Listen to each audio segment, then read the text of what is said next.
Hey guys, I'm back with a graphic novel review. It's been a while. I have talked a lot about single issues and a lot of more mainstream stuff. And yeah, I wanted to tell you about this book. I had to buy it yesterday as soon as I saw it in the comic shop. It's by Dave McKean, and it's Black Dog: The Life of Paul Nash. Dave McKean is pretty well known. Probably mostly known for his artwork on the Sandman. He did all the covers and all the design on it. He's also known to more mainstream oriented people as the collaborator of Grant Morrison on Arkham Asylum. But he also did like a lot of different stuff. He's a designer, he's an artist, and he's also a graphic novelist. He's a storyteller. I haven't read a lot of his own storytelling. There is this magnus opus of his, Cages, which I recently ordered because I read two single issues back when they came out in the 90s, and I was irritated in a way, in a weird and pleasant way, but I couldn't make anything out of it. So I have to read the whole oeuvre to tell you a little bit more about his themes and what he is all about. In this particular book, this is a biography, more or less, on Paul Nash. Paul Nash is a British artist. His fame peaked at the beginning of the last century. He documented what events happening in the First World War. So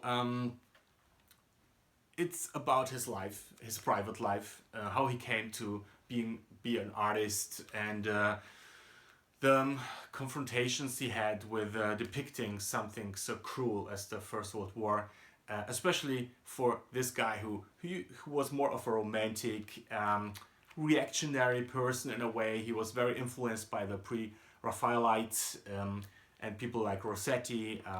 Google him if you don't know the name. I wasn't aware of the name, but you know his art. Rossetti was very well known in his day. The Pre-Raphaelites were like oriented to more the classical way of painting, and the motives were very pure, a little bit naive Christian motives, a lot of beautiful imagery, and so this is where this Paul Nash guy came from, and then he became this war documentarist. And of course, this is a big conflict. And I think it's also the conflict that Dave McKean was interested in. When you're, as an artist, living in your own little bubble, but then you have to connect to the world and have to look what's happening outside. And I know this problem myself.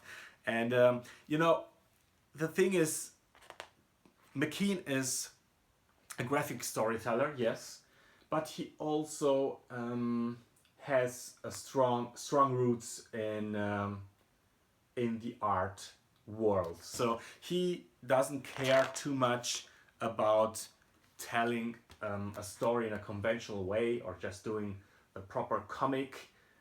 He's using whatever he feels is needed to evoke a certain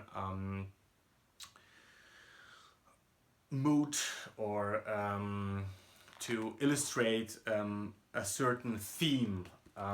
So I would say, yes, it is a graphic novel with words, but you can experience it far better, at least in my experience, if you just dive into the imagery, which I have to say is very heterogeneous. So you can see like every splash page has a different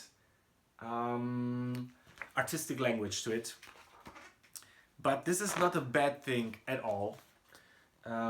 So yeah, it may feel a little bit jumpy, but if you really get into the mood of the scene, of the sequence, it's very absorbing. Regarding the story, yes, there are a lot of private moments of the artist where I'm not completely sure how authentic they are, or if they are like made up by Dave McKean out of his own experience. But especially when it comes to the war events and whatever happened there, we can be pretty sure that this was documented.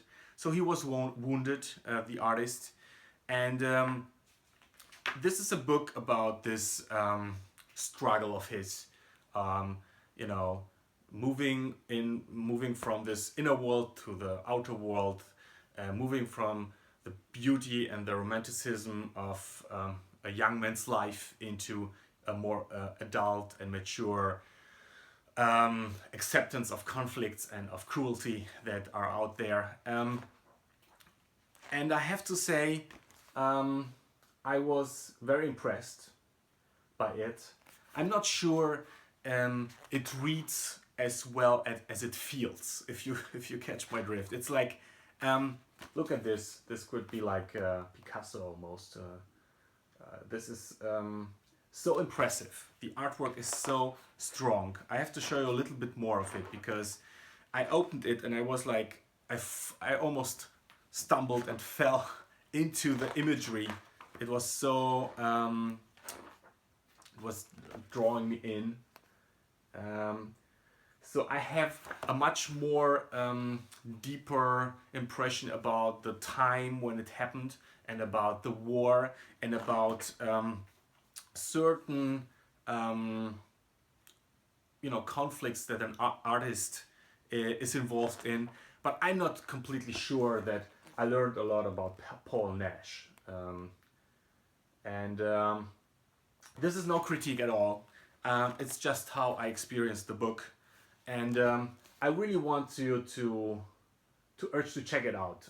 I'm very happy that Dark Horse is putting this out. There will be a limited edition hardcover coming out. The guy in the comic shop didn't know that because I was asking him. I wanted to have a hardcover. So he didn't know that. I bought the softcover. I'm thinking about buying the hardcover too and give the softcover away.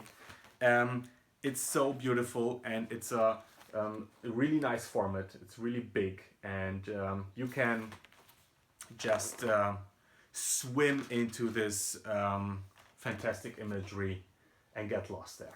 Okay, thanks very much for watching, and I will be back with more shopping stuff, haul and such. And yeah, I hope you enjoyed it. Have a nice day. Bye bye.